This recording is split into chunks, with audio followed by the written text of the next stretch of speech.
Welcome back everybody. I hope everybody is doing well today. Today we are deep diving into another Sculpt with Me video, and today's theme is everything regarding miniature cakes. I have seen these ideas time and time before to make out of clay, and I'm obsessed with watching baking content, especially lately, anything from treat makers to cake decorators, so I was very inspired to make a miniature bakery out of clay, or at least try to attempt to make a miniature bakery out of clay.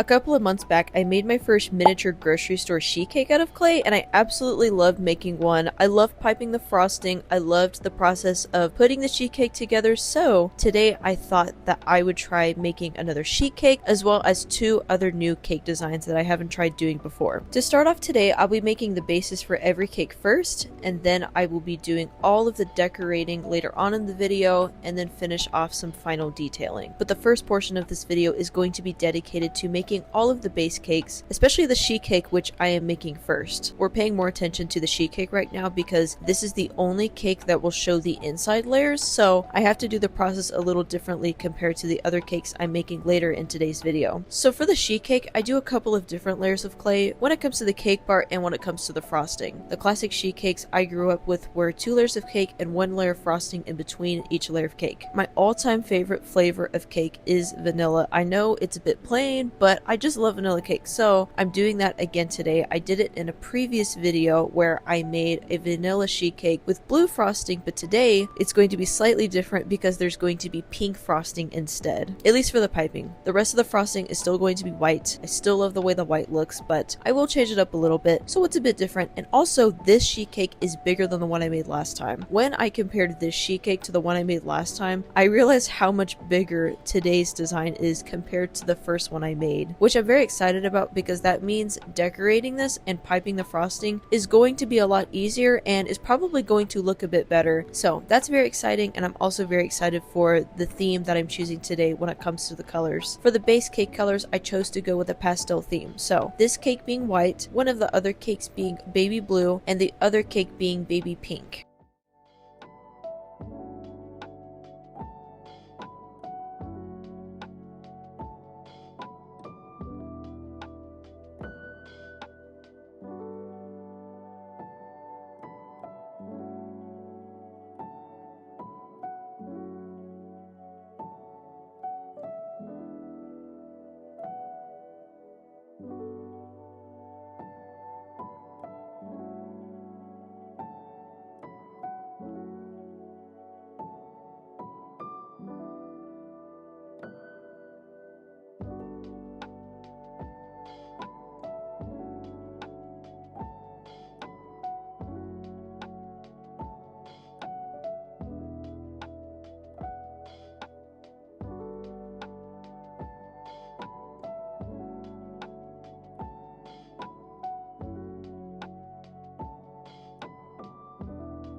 So for the cakes I'm making today, I'm using Sculpting Primo polymer clay as well as Super Sculpey. Last year I discovered Super Sculpey clay, which is a lightweight version of clay. I like that I can mix it with different clay colors, so my projects feel a lot bigger in volume without me having to use up so much of my colored clay, because my colored clay is very precious to me and I need as much of it as I can possibly get without wasting too much of it. So the lightweight clay comes really in handy for that, and my projects weigh a lot less, so that's a big plus. So another cake I wanted to sculpt for this project was a light pink colored cake. I am not going to be showing the inside today. I won't be taking any slices out of these other cakes, including this one, so all I have to do is sculpt the basic shape of this cake. The other cake I wanted to create today was a heart-shaped cake. I've never done this before. I've always wanted to do it. I love vintage heart cake designs, and I thought that this would be a great addition to the miniature bakery I am making today. And I also, of course, love pastel colors, and I really wanted to make a light blue cake with some white and pink frosting to go with it. So this is a very similar process to the circle cake design, but I am using a heart-shaped cutter to create the shape. I didn't want any of these cakes to be super thin. I wanted them to be as thick as possible. That way adding all of the piping details would be a lot easier.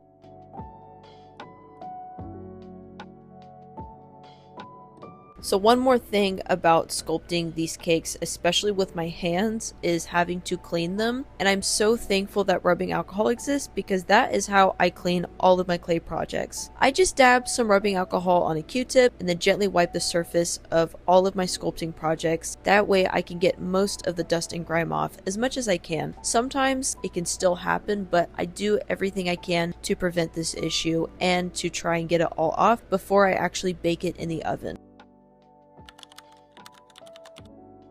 So one big key when it comes to piping frosting on these miniature cakes is being able to have a surface for these cakes to be on while adding the decorations. So that's why I chose to make miniature boards for these cake designs. I think it also just adds to the design a little bit more, especially when I can cut out a cake board that has a little bit more detail to it, which is what I'm going to be using for the miniature cake slice that I took out of my sheet cake. But all the other ones are going to be very simple. Circle boards for the heart-shaped cake and the circle cake, and then a rectangular sheet board for the sheet cake. I love the classic design of the cake board that I see at grocery stores, so I wanted to try mimicking this today. I had 3 ways to go about making the cake boards and making the golden look, and it was honestly all about what materials I had on hand. So the first option was using gold color clay, but I didn't really have any, so I kind of just immediately took that option off the drawing board. Another option I had was making these boards out of clay, baking them in the oven, and then brushing on gold paint. I also didn't have that at the time. The only kind of gold paint I have was a very thin paint marker, so I just knew that was going to take way too long. The easiest thing for me to do was to use the gold pigment I already have. So once all the shapes are cut out, I just use some gold pigment, dab it on my finger, and then rub it onto the surface of the clay pieces. I also use one of my brushes to get it all the way around the sides of the clay. That way the entire surface of it is completely covered with gold. And then I'm going to add these pieces to my baking sheet, put some clear liquid clay on it, and I'm going to immediately put the cakes on top of them. That way everything can bake together and harden in the oven. That way the process of piping all of the decorations for these cakes is going to be much easier.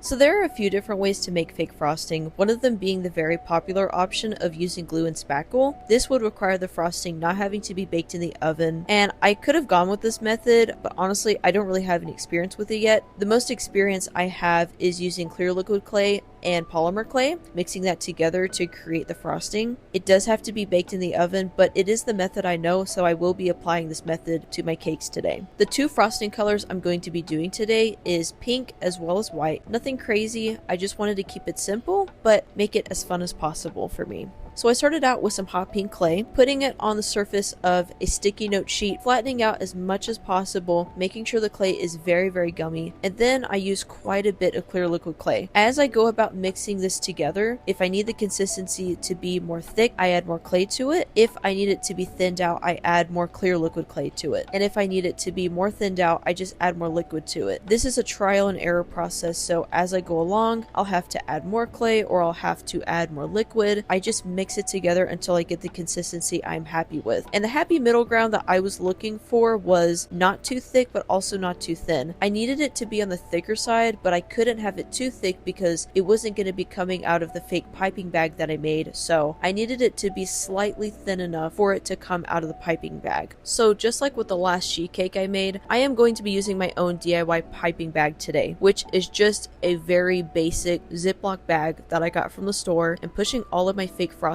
towards one corner of the bag. Then I'm going to twist the empty part of the bag so it can fit in my hands, and then I'm going to cut off just a little bit of the corner. That way the frosting can come out. I didn't want this hole to be too big, I just wanted it to be enough to get the perfect amount on the edges of my sheet cake, as well as the other cakes that I plan on using this frosting for. I'm doing the very similar method that I did for the last sheet cake, which was piping frosting on all of the edges and then doing all of the decorations towards the corners of the sheet cake. So I was very intentional with this pink, hence I didn't want it to be too light of a pink. I also didn't want it to be too dark. I really just wanted it to be somewhere in the middle, which is my favorite pink. My favorite pink is a good medium pink.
So I went back and forth for a little while, asking myself, do I leave the cakes where they are? Do I add more to them? And I finally came to the conclusion that something just felt like it was missing from these cakes. I was adding all of these piping details, and although it looked great already, wasn't perfect, but I thought they looked pretty good. I still felt like something was missing, so I did want to add a little bit more decorations to these cake designs. So for the circle and heart cake, I used my tiny whipped cream mold to make tiny dollops of frosting to go on the tops of these cakes, as well as cutting out some tiny little hearts for the middle. Nothing crazy, but I think just these very subtle little designs added so much to the overall cake.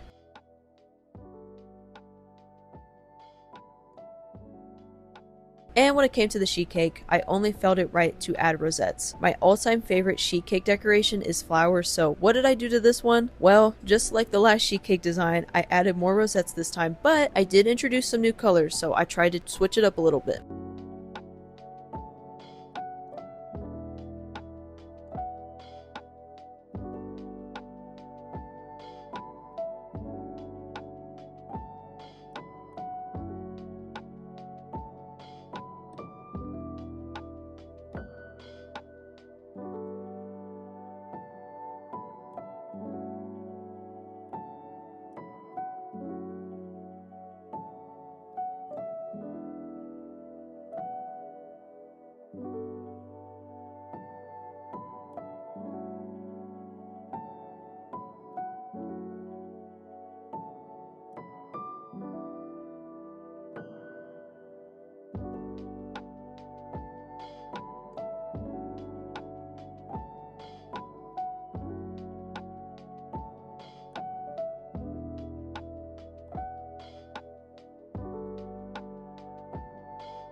A vast majority of my clay projects just wouldn't feel complete without me glazing them. I went back and forth with the decision to just leave the cakes as they are, looking matte, or to varnish them, and in the end, I decided to glaze them. I just love how shiny it makes everything look, and I really feel like it ties everything together. But also, one more very important thing, I was very worried about some of the piping coming off of the cake. I did not show it on video, but there was some frosting coming off of the sheet cake, so varnish did help everything stay together. So if you plan on making this project at home, I would recommend you glaze your cakes just as a little bit more security and protection to make sure everything stays together.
While there may have been some trial and error along the way of making these cakes and putting everything together, I think that these turned out pretty good overall. There are definitely some things I would improve when it comes to piping the frosting, but I think for this being one of my first times ever trying to do it, I think I did a pretty good job. If I were to frost or pipe tiny miniature cakes again, I would definitely do it on a turntable. And I actually have a turntable, which is the one I just showed you guys a couple of seconds ago, but the turntable was actually missing for a while and I couldn't find it. But of course, I found it again after I finished sculpting all the cakes. So I just wanted to show you guys how it looks on the turntable because I think it looks super cute and it's a great way to display these cakes. If you made it to the end of this video, leave a comment down below if there's something else you want to see me make. And I will see you all again in the next video. Bye!